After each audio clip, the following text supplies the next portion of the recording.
सुमित्रा, अपनी इस गरीब बेटी पर यूं बेफिजूल खर्च करना ठीक बात नहीं। अरे तू बेकार में ही इसकी पढ़ाई पर इतने पैसे खर्च कर रही है। मेरी मान तो इसके हाथ पीले करवा दे। अच्छा वैसे मैं ये मिठाई लाई थी, मेरे बेटे ने मेरे लिए 500 एकड़ का घर खरीदा है। उसकी लाखों की नौकरी लग गई है। अगर तुम्हारा बेटा होता तो तुम्हें ये बात समझ आती। इन लड़कियों की बस की कहाँ है ये घर खरीदना।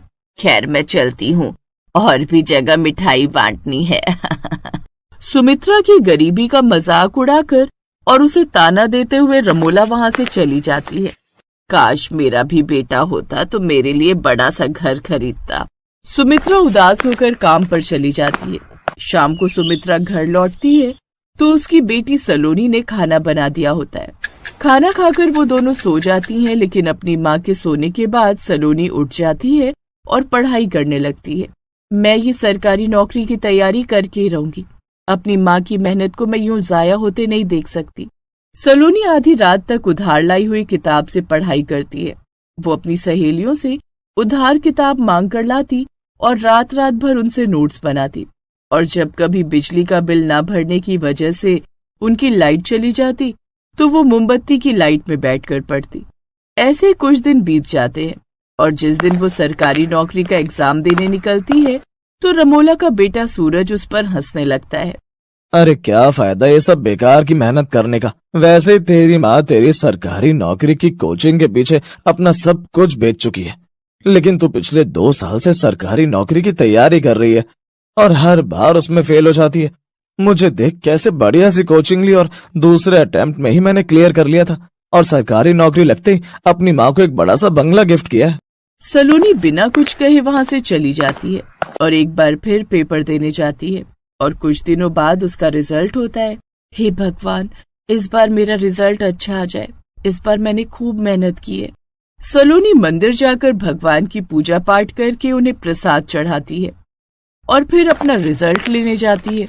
लेकिन एक बार फिर वो ये एग्जाम क्लियर नहीं कर पाती और फेल हो जाती है। हम गरीबों के जीवन में क्यों इतने दुख लिखे हैं तूने भगवान। एक मैं हूँ जो दिन रात मेहनत करती हूँ फिर भी फेल हो जाती हूँ, और एक वो सूरज है जो ज्यादातर स्कूल में फेल होता था लेकिन अब उसकी सरकारी नौकरी लग गई और इतने पैसे कमाने लगा है। मुझे तो लगता है ये सरकारी नौकरी मेरे लिए है ही नहीं। अब सलोनी सरकारी नौकरी की तैयारी करना छोड़ देती है और अपने लिए कोई प्राइवेट नौकरी ढूंढने लगती है। उसे एक जगह महीने के 10,000 रुपए में नौकरी लग जाती है, लेकिन उसकी माँ को ये बात पसंद नहीं थी। बेटी 6 साल की थी तू जब तेरे बाबा तुझे छोड़कर चले गए। तब से मैंने अकेले ही तेरी परवरिश की है। क्या क्या सपने नहीं देखे थे मैंने कि तुझे खूब पढ़ाऊंगी लिखाऊंगी, लेकिन एक तू है जो सरकारी नौकरी की तैयारी छोड़कर ये प्राइवेट नौकरी करने लग गई। क्या 10-20 हजार से तू अपने सपने पूरे कर पाएगी? तो आप क्या चाहती हैं माँ? यही कि मेरी बेटी पढ़ लिख कर कोई बड़ा अफसर बन जाए। उस दिन के बाद सलोनी फिर से पढ़ाई लिखाई में लग जाती है। वो नौकरी के साथ साथ अब अपनी पढ़ाई पर भी पूरा ध्यान देती है। वो सुबह जल्दी उठकर पढ़ाई करती, फिर घर के कामकाज निपटाकर बस पकड़कर नौकरी पर चली जाती, लेकिन बस में बैठने के दौरान भी अपनी एक किताब अपने पास ही रखती और उसे पढ़ती रहती। ऐसे ही समय बीता। अब एक बार फिर सरकारी नौकरी के उसने पेपर दिए और इस बार उसकी मेहनत सफल हुई। उसकी सरकारी नौकरी लग गई। क्या मेरी बेटी सच में गांव की कलेक्टर बन गई? हाँ माँ, और सरकार ने हमें एक सरकारी बंगला भी रहने को दिया है। और अब सलोनी की माँ लोगों के यहाँ काम करना छोड़ देती है। साथ ही वो दोनों अब उस बड़े सरकारी बंगले में रहने लगती हैं। अब सोनम सूरज की सच्चाई का पता लगाती है और उसे पता चलता है कि सूरज जिस नौकरी के दम पर उछल रहा था वो तो उसने पैसे देकर हासिल की है। कहा था ना मैंने, एक दिन तेरी असलियत सबके सामने लाकर रहूंगी। घूस देकर नौकरी हासिल करता है। बड़ा शौक था ना तुझे उड़ने का, लेकिन अब और नहीं। अब तू उस बड़े से बंगले में नहीं बल्कि जेल में सड़ेगा। सोनम उसे जेल में डाल देती है। जब से सोनम कलेक्टर बनी थी तब से उस गांव में गुंडागर्दी काफी कम हो गई थी। और फिर एक रोज ऐसे ही सोनम दिन पर दिन अपने काम को पूरी ईमानदारी से करती रहती। फिर एक रोज सोनम अपनी गाड़ी में अपनी माँ को एक जगह लेकर जाती है। माँ, अपनी आंखें बंद कर लो, अब खोल लो, बूढ़ी सुमित्रा ने जैसे ही अपनी आंखें खोली तो सामने एक बड़ा सा आलीशान महल था। वाह बेटी, ये आलीशान घर तो सचमुच कितना सुंदर है।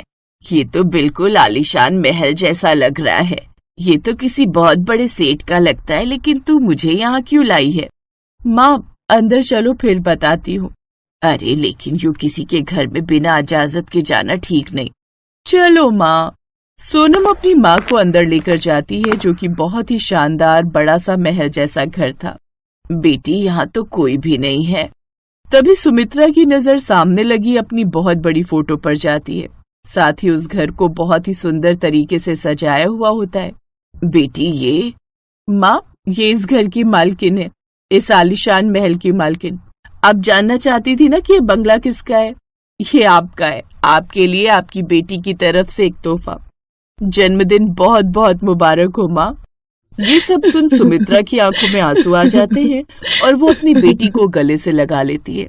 तभी वहाँ और भी मेहमान आ जाते हैं जिन्हें सोनम ने बुलाया था। सभी सुमित्रा को मुबारकबाद देती हैं।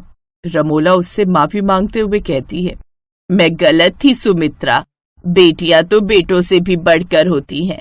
मेरे बेटे ने धोखे से नौकरी हासिल की और मेरी शहर की जमीन को बेचकर मेरे लिए बड़ी सी जमीन खरीद ली, और मैं सोचती रही मेरा बेटा कितना काबिल है। रमोला उन सबसे माफी मांगकर वहाँ से चली जाती है, जिसके बाद सोनम बाकी सबके साथ मिलकर अपनी माँ का जन्मदिन मनाती है।